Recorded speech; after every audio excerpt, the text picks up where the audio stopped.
سورہ القاریہ سے معلومات۔ حادثہ قیامت کیا ہے؟ اگر تو لگتا ہے کہ ہے تو فکر کیوں نہیں ہے، اور نہیں تو نہ ہو، نافرمان خود ہی بھگتے۔ معلوم پڑتا ہے اللہ کو ہی زیادہ فکر ہے خود کے نافرمان بندوں کی، ایک ماں کی طرح وہ بھی نافرمان یا اکھڑ اولاد کی روٹی پکا کر ہی بیٹھتی ہے، راستہ بھی دیکھتی ہے، بھلے وہ شراب پی کر گالیاں بکتا ہی گھر میں داخل ہو، اور سہارا بھی دیتی ہے اس کی کھٹیا تک۔ یہ تو ایک ماں کا بیان ہے۔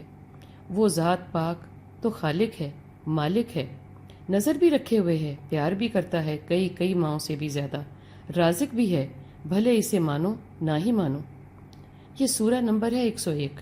القرآن مکمل ہوا چاہتا ہے، نافرمان اڑے کھڑے ہیں، اور اللہ کہہ رہا ہے کہ کیا ہونے والا ہے تم جانتے نہیں؟ زور دے کے کہہ رہا ہے کہ وہ آنے والی آفت، وہ ہونے والا حادثہ، وہ سخت آواز، وہ زوردار کڑک کھڑک ہے کیا؟ وہ بنا بتائے آ دھمکنے اور ہڑبڑا دینے والا کیا معاملہ ہے؟ وہ کھٹکا ہے جس کی نہ ہی کسی کو پرواہ ہے، نہ ہی فکر، نہ انتظار، نہ ہی خوف۔ تبھی تو نافرمانی عروج کو ہے، اور تکبر اور غرور بھی۔ اللہ اس آنے والے وقت کو عظیم بھی کہتا ہے، یعنی بڑا، بہت ہی بڑا۔ جس کو بڑا بڑا کہہ رہا ہے وہ کتنا بڑا ہوگا، بھلے وہ انسان کے حوالے سے ہی کہہ رہا ہو، مگر غیر معمولی تو کہہ ہی رہا ہے۔ اللہ سوال بھی کر رہا ہے کہ کیا تم جانتے نہیں ہو؟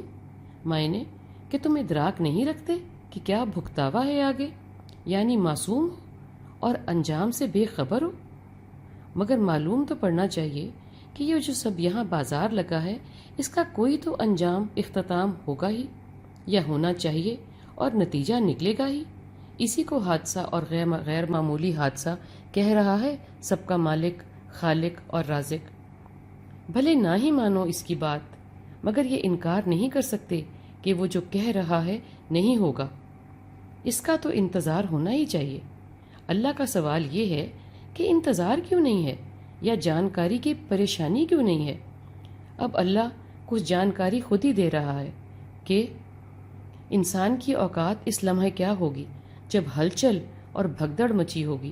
انسان جو آج کو خود ہی دنیا کا بادشاہ جانتا ہے اور دندناتا پھرتا ہے، یہ ہوا سے بھی ہلکا ہو جائے گا، جس کی زندگی بھی کیا ہے اور موت بھی کیا ہے۔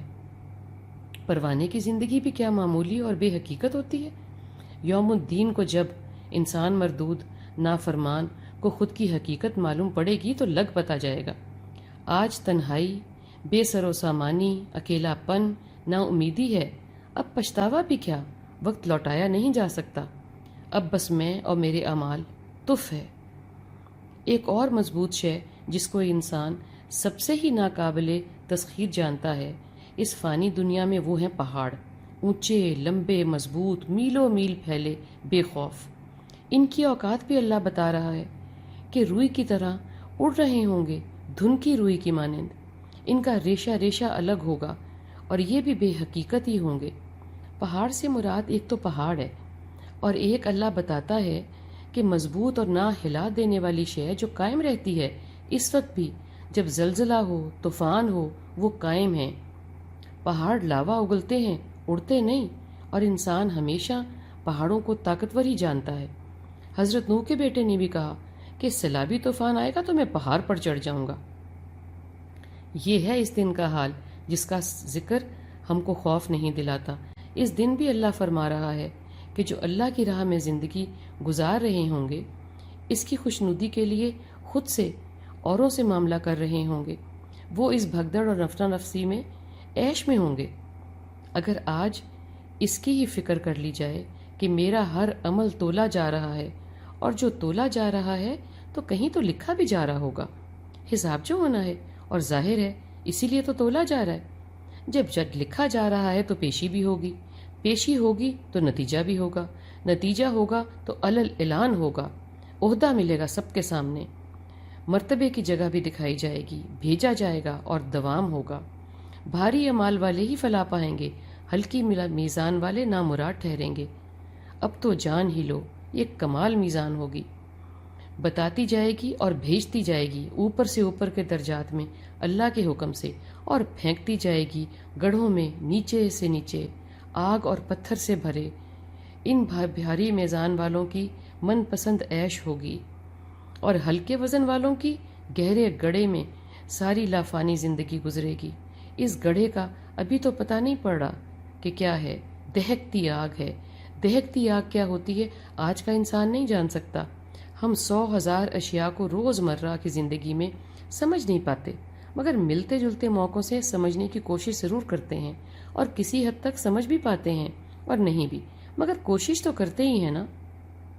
مگر نار سے بچنے کی کوئی کوشش نہیں کرتا، جہاں ساری عمر پڑے رہنا ہے۔ اگر اللہ کی نافرمانی کی تو یہاں سے وہاں جانے کا انتظار ہے، وہاں تو ہمیشہ رہنا ہے۔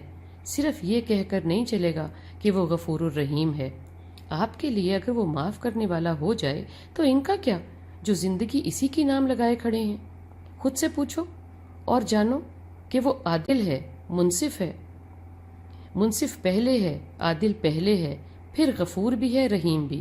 اب بھی اس کے راستے میں اکڑے نہ رہو۔ کھڑکھڑانے والی آنے والی ہے، اس کے کھڑکھڑانے سے پہلے اٹھ کھڑے ہو۔